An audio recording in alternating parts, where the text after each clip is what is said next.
Nyt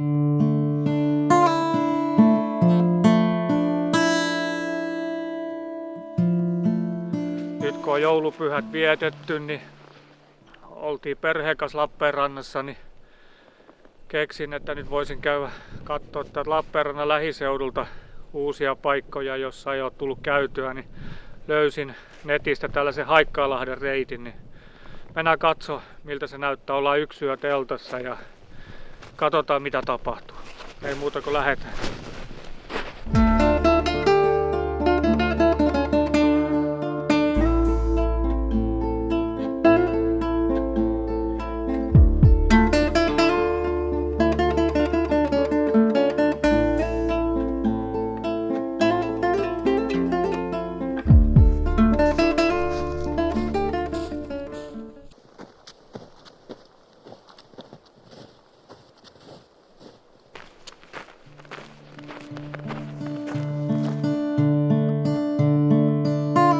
Haikkaanlahti sijaitsee Lappeenrannasta parikymmentä kilometriä pohjoiseen Taipalsaaren kunnassa.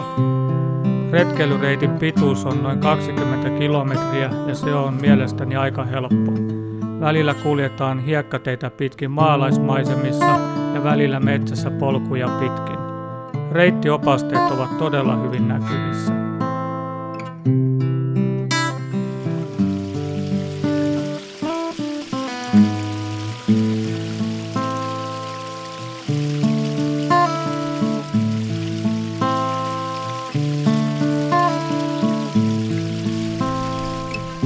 Haikkaanlahden reitillä on 2 laavua, etelässä Riutanlaavu ja pohjoisella puolella Kurenlaavu.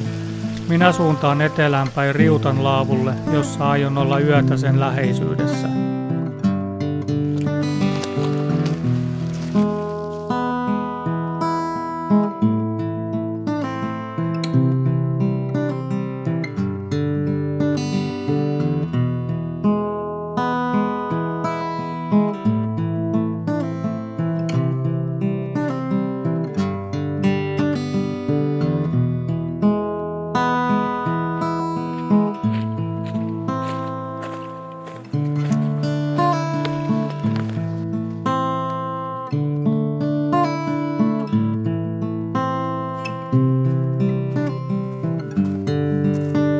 Tähän aikaan vuodesta valoisaa aikaa on hyvin vähän, vain 6 tuntia, joten helppoa retkeily ei ole varsinkin, jos aikoo kuvata samalla.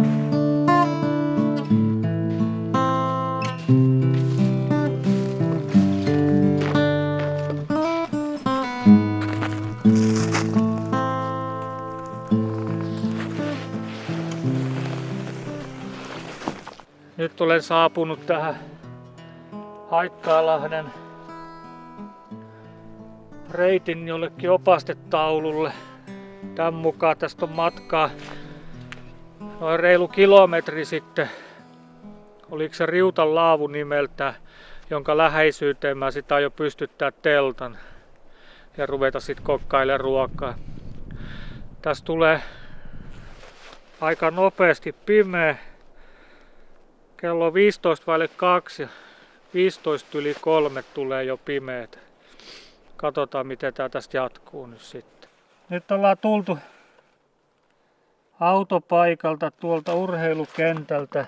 Kävelty tätä vihreätä linjaa pitkin täältä. Näin tää matka on ehkä joku 5-6 kilometriä. Ja ollaan nyt tässä. Ja tästä pitäisi mennä vielä ennen kuin pimeä tulee, niin tämmönen vajaa tai reilu kilometrin matka jonnekin tänne, missä on Riutanlaavu. Tänne jonnekin me pystytään sitten teltan. Toivottavasti ei hinenne pimeätä. No on onneksi ontsalamppu, jos joutuu pimeässä kävelemään.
Nyt on saatu tulet sytytettyä tulipaikalle, vähän lämmiteltyä käsiä. Niin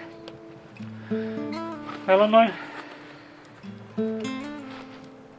15 minuuttia tässä valossa enää, joten nyt pitää käydä pystyttää tuo teltta. Tuolla on hyvännäköinen paikka tuolla lähempänä rantaa, niin mennään sinne ja pystytetään teltta.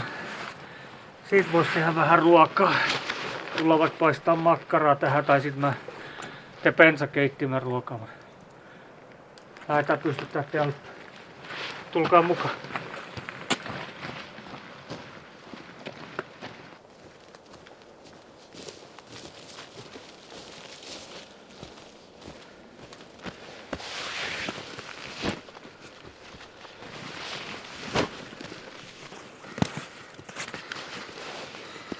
Tällä reissulla minulla on mukana 2 hengen kupoliteltta. Se on siitä hyvä, että sen voi pystyttää vaikka kalliolle, koska se ei tarvitse maakiiloja pysyäkseen pystyssä. Tämä teltta on niin sanottu Black Label teltta, eli se on tehty vaativiin olosuhteisiin. Aikaisemmin minulla oli 1 hengen Red Label teltta, joka oli kevyt ja pieni, mutta tämä nytten käytössä oleva on tilavampi, kestävämpi, niin sanottu joka paikan höylä.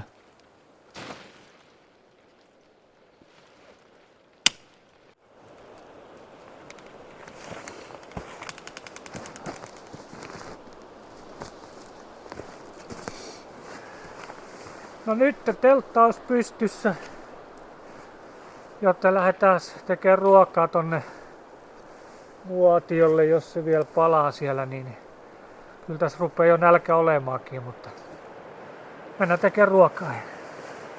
Hyvä, seuratkaa.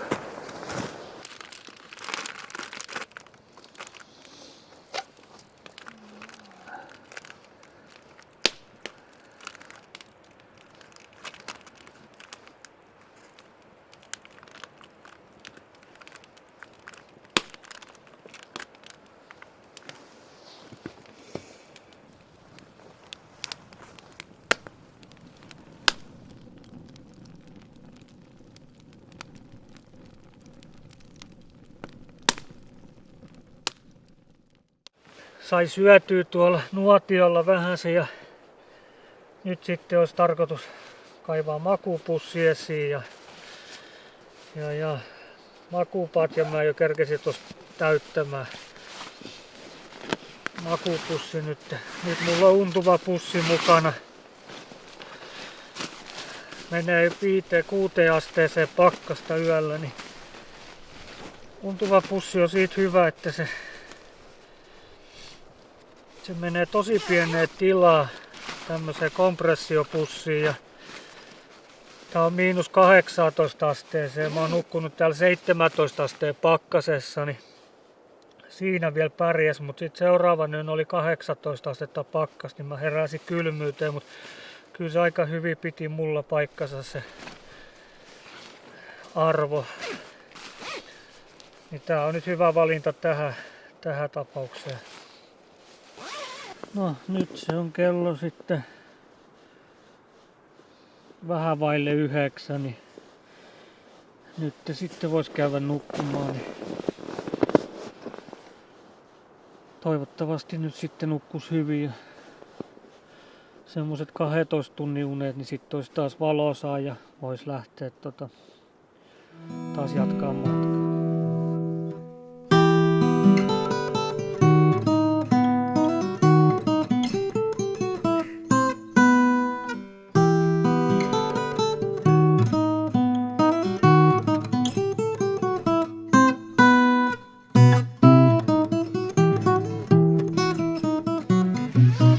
On aamu. Pimeyskin on jo poistunut. Teltasta tulee ulos näköjään sen näköinen ukko kuin se olisi ritari, joka on kadottanut haarniskansa linnan karkeloissa.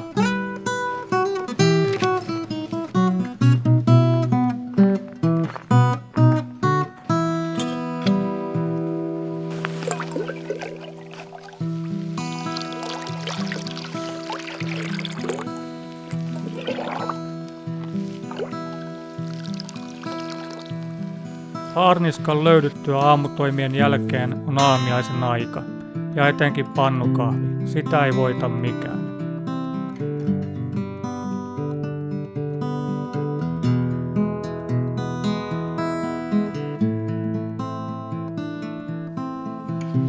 Aamiaisen jälkeen minun on todettava, että aika ei riitä koko reitin kiertämiseen, koska minun on oltava Lappeenrannassa ennen kello 1 iltapäivällä, joten joudun lähtemään nyt takaisin.